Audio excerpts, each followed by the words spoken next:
Hi అండి. Welcome to our channel. ఈరోజు మన ఛానల్లో సింపుల్గా అండ్ టేస్టీగా ఆలూ పులావ్ దాని కాంబినేషన్లో వంకాయ మసాలా కర్రీ సింపుల్గా ఎలా చేయాలో చూద్దామండి.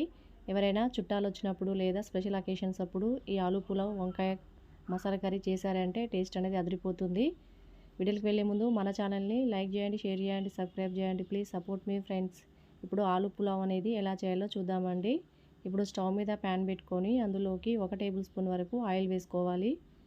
1 టేబుల్ స్పూన్ వరకు నెయ్యి వేసుకోవాలి. నెయ్యి అనేది కరిగాక హోల్ గరం మసాలా స్పైసెస్ వేసుకోవాలండి. చెక్క, లవంగం, బిర్యానీ ఆకు, యాలకులు ఇలా అన్నీ వేసుకోవాలి. ఒకసారి అంతా కలుపుకుంటూ 1 నిమిషం పాటు ఫ్రై చేసుకోవాలి. ఇప్పుడు ఇందులోకి సన్నగా కట్ చేసుకున్న ఉల్లిపాయలు, పచ్చిమిర్చి వేసుకొని అంతా కలిసేటట్టు కలుపుకుంటూ ఉల్లిపాయల్ని బాగా మగ్గించుకోవాలి. ఉల్లిపాయలు అనేవి ఇలా మంచిగా మగ్గాక ఇందులోకి 1 టేబుల్ స్పూన్ వరకు అల్లం వెల్లుల్లి పేస్ట్ వేసుకొని అల్లంలోని పచ్చివాసన పోయే వరకు బాగా ఫ్రై చేసుకోవాలి.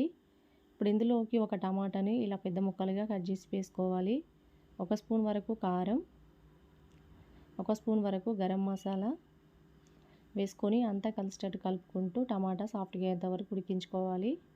టమాటా అనేది ఇలా సాఫ్ట్గా ఉడికాక ఇందులోకి ఒక 2 ఆలుగడ్డల్ని ఇలా కాస్త పెద్ద ముక్కలుగా కట్ చేసుకొని వేసుకోవాలి.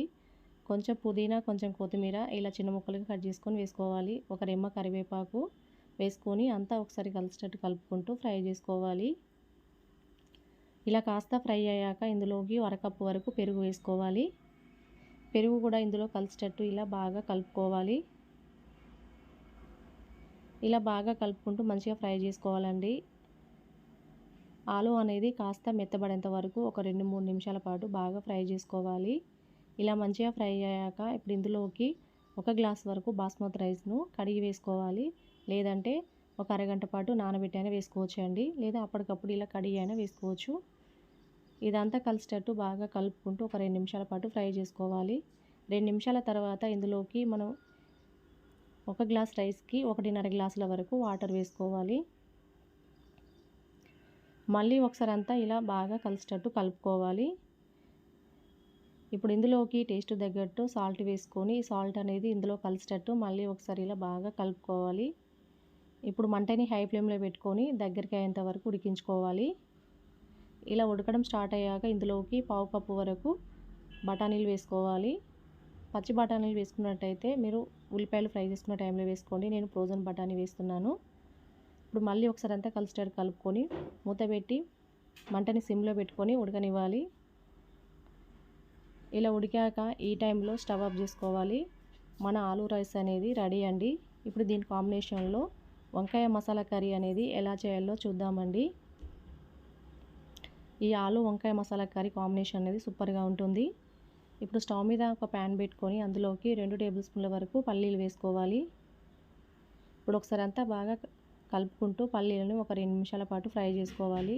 పల్లీలు అనేవి కాస్త ఫ్రై అయ్యాక ఒక 2 టేబుల్ స్పూన్ల వరకు ఎండు కొబ్బరి ముక్కలు, 1 స్పూన్ ధనియాలు, 1 స్పూన్ జీలకర్ర, ఒక 2 స్పూన్ల వరకు నువ్వులు వేసుకొని అంతా కలిసేటట్టు కలుపుకుంటూ బాగా ఫ్రై చేసుకోవాలి. ఇవన్నీ ఇలా మంచిగా ఫ్రై అయ్యాక ఈ టైంలో స్టవ్ ఆఫ్ చేసుకొని పూర్తిగా చల్లారాక మిక్సీ జార్లో వేసుకొని ఇందులోకి ఒక అరకప్పు వరకు ఫ్రైడ్ ఆనియన్స్ వేసుకోవాలి. ఇప్పుడు మూత పెట్టి ఒకసారి ఇలా గ్రైండ్ చేసుకోవాలి. ఇలా గ్రైండ్ చేసుకున్నాక ఇప్పుడు ఇందులోకి కొన్ని వాటర్ వేసుకొని మళ్ళీ ఒకసారి ఇలా మెత్తగా పేస్ట్ లాగా గ్రైండ్ చేసుకొని పక్కన పెట్టుకోవాలి. ఇప్పుడు స్టవ్ మీద ప్యాన్ పెట్టుకొని అందులోకి ఒక 3-4 టేబుల్ స్పూన్ల వరకు ఆయిల్ వేసుకొని ఒక 1/2 కేజీ వరకు వంకాయల్ని ఇలా మధ్యలోకి కట్ చేసుకొని వేసుకొని ఒక 2 నిమిషాల పాటు బాగా ఫ్రై చేసుకోవాలి. వంకాయలు అనేవి ఇలా ఫ్రై అయ్యాక ప్లేట్లో వేసుకొని పక్కన పెట్టుకోవాలి. ఇప్పుడే అదే ఆయిల్లోకి 1/2 టీ స్పూన్ ఆవాలు, జీలకర్ర, ఒక 2 ఎండుమిర్చి, సన్నగా కట్ చేసుకున్న పచ్చిమిర్చి, ఒక రెమ్మ కరివేపాకు వేసుకొని ఫ్రై చేసుకోవాలి. ఇప్పుడు ఇందులోకి ఒక బిర్యానీ ఆకు, 1 టేబుల్ స్పూన్ అల్లం వెల్లుల్లి పేస్ట్ వేసుకొని అల్లంలోని పచ్చివాసన పోయే వరకు ఒక 2 నిమిషాల పాటు మంచిగా ఫ్రై చేసుకోవాలి. ఇలా మంచిగా ఫ్రై అయ్యాక ఇందులోకి మనం ముందుగా పక్కన పెట్టుకున్న మసాలా పేస్ట్ మొత్తాన్ని వేసుకోవాలి. ఇలా మొత్తం అంతా వేసుకున్నాక ఇప్పుడు ఇందులోకి టేస్ట్ తగ్గట్టు సాల్ట్, 1/2 టీ స్పూన్ పసుపు, 1 స్పూన్ వరకు కారం, 1 స్పూన్ వరకు గరం మసాలా వేసుకొని ఇదంతా కలిసేటట్టు ఒకసారి ఇలా బాగా కలుపుకోవాలి. ఈ మసాలాలోని పచ్చివాసన పోయే వరకు బాగా ఫ్రై చేసుకోవాలి. ఇలా మంచిగా ఫ్రై అయ్యి ఆయిల్ అనేది సపరేట్ అయ్యేంత వరకు ఫ్రై చేసుకోవాలి. ఇలా మంచిగా ఫ్రై అయ్యాక ఇందులోకి ఒక టమాటాని ఇలా పెద్ద ముక్కలుగా కట్ చేసి వేసుకోవాలి. మనం ముందుగా ఫ్రై చేసుకున్న వంకాయ ముక్కలు వేసుకోవాలి.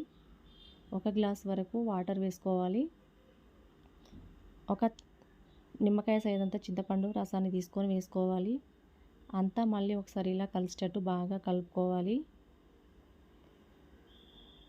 ఇలా మొత్తం అంతా కలిసేటట్టు బాగా కలుపుకొని మూత పెట్టి మీడియం ఫ్లేమ్లో ఒక 20 నిమిషాల పాటు ఉడికించుకోవాలి. 20 నిమిషాల తర్వాత చూపిస్తున్నాను చూడండి, కర్రీ అనేది ఇలా ఉడికిందండి. ఇలా స్లోగా కలుపుకుంటూ వంకాయలు అనేది చెదిరిపోకుండా ఇలా స్లోగా కలుపుకుంటూ ఉడికించుకోవాలి. ఇలా మంచిగా ఉడికాక ఇందులోకి సన్నగా కట్ చేసుకున్న కొంచెం కొత్తిమీర వేసుకోవాలి. 1 స్పూన్ వరకు గరం మసాలా వేసుకొని మళ్ళీ ఒకసారి అంతా కలిసేటట్టు బాగా కలుపుకొని స్టవ్ ఆఫ్ చేసుకున్నారంటే మన వంకాయ మసాలా కర్రీ రెడీ అండి. టేస్ట్ మాత్రం సూపర్ అంటే సూపర్గా ఉంటుంది. మనం ఈ కర్రీని ఈ తెల్ల వంకాయలతో చేస్తేనే టేస్ట్ అనేది చాలా బాగుంటుందండి. ఈ వంకాయ మసాలా కర్రీ కాంబినేషన్లో ఆలు పులావ్ టేస్ట్ అనేది సూపర్ అంటే సూపర్గా ఉంటుంది. ఇంటికి ఎవరైనా చుట్టాలు వచ్చినప్పుడు కానీ లేదా ఏదైనా స్పెషల్ అకేషన్స్ అప్పుడు కానీ ఇలా ఆలు పులావ్ వంకాయ మసాలా కర్రీ చేయండి. టేస్ట్ అనేది సూపర్గా ఉంటుంది. ఈ రెండు కాంబినేషన్ అనేది అదిరిపోతుందండి. ఈ సింపుల్ అండ్ టేస్టీ అయిన వంకాయ మసాలా కర్రీ ఆలు పులావ్ రెసిపీ మీకు నచ్చినట్లయితే లైక్ చేయండి, షేర్ చేయండి, సబ్స్క్రైబ్ చేయండి. Please support me friends. Thanks for watching.